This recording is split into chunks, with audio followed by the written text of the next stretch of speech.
Bonjour tout le monde, aujourd'hui une petite vidéo, une petite astuce plutôt pour récupérer une signature. C'est une question qui m'a été posée par quelqu'un qui voulait pouvoir signer des documents en ligne et qui avait sa signature uniquement sur papier. Donc la première chose, c'est de prendre votre signature en photo, bien de face, qu'elle soit bien à plat, bien exposée, bien nette. Et ensuite on va pouvoir la retravailler dans Photoshop pour récupérer uniquement la signature. Vous allez voir, c'est très simple. On sélectionne déjà notre calque photo et ensuite on va aller dans l'onglet couche. Alors si vous n'avez pas l'onglet couche ici, vous allez dans fenêtre, couche, vous cliquez, et une fois que vous l'avez, vous allez sur donc c'est les couches RVB, donc rouge, vert, bleu. On va donc sélectionner la couche rouge et ensuite on va aller dans image, réglage, niveau. Une fois que vous êtes allé dans les niveaux, on va en fait faire disparaître tout ce qu'il y a comme texture, on va resserrer. Vous voyez, si je resserre, ça veut dire que je perds tout ce qui est texture de papier. Donc on va se concentrer pour avoir uniquement la partie noire de l'image. Donc on ne garde que le noir, on enlève tout le reste. Il ne faut pas non plus le resserrer trop, sinon vous allez peut-être grignoter un peu votre signature et vous allez perdre un peu en qualité. Donc à partir du moment où il n'y a qu'un aplat de couleur blanc, c'est bon. On fait OK. Suite à ça, on va aller sur on va appuyer sur commande ou contrôle. Vous voyez, il y a un petit icône de sélection qui apparaît, on clique sur le rouge, et là, il va nous faire une sélection de tout ce qui est rouge, en fait tout ce qu'on a enlevé, à part le noir, notre signature. Maintenant, on va faire sélection intervertir, histoire de sélectionner non pas l'extérieur, mais uniquement notre signature. On va créer un nouveau calque.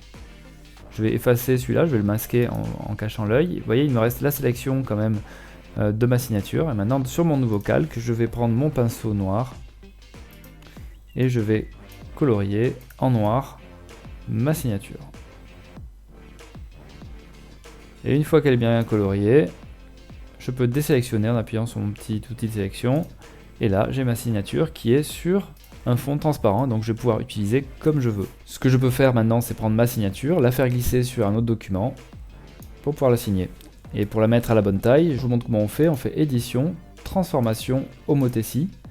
Et là, vous voyez, il y a un cadre, il suffit d'aller sur le cadre, on va appuyer sur le petit cadenas du clavier, la touche Maj pour verrouiller la dimension, pour pas la déformer. Et ensuite, on va la glisser, déposer uniquement là où on a besoin sur la zone à signer. On double-clique et voilà. Vous allez me dire, ok, ça c'est bien, mais comment je fais pour la réutiliser après, pour la stocker? En fait, ce qu'il faut, c'est revenir sur votre fichier de signature. Vous allez enlever, masquer la zone blanche. Il faut que vous ayez une image comme ça avec le fond, vous voyez, avec le petit damier. Ça veut dire que vous n'avez pas de fond. Et vous allez l'enregistrer, vous allez faire fichier, enregistrer une copie, et vous allez l'enregistrer en PNG.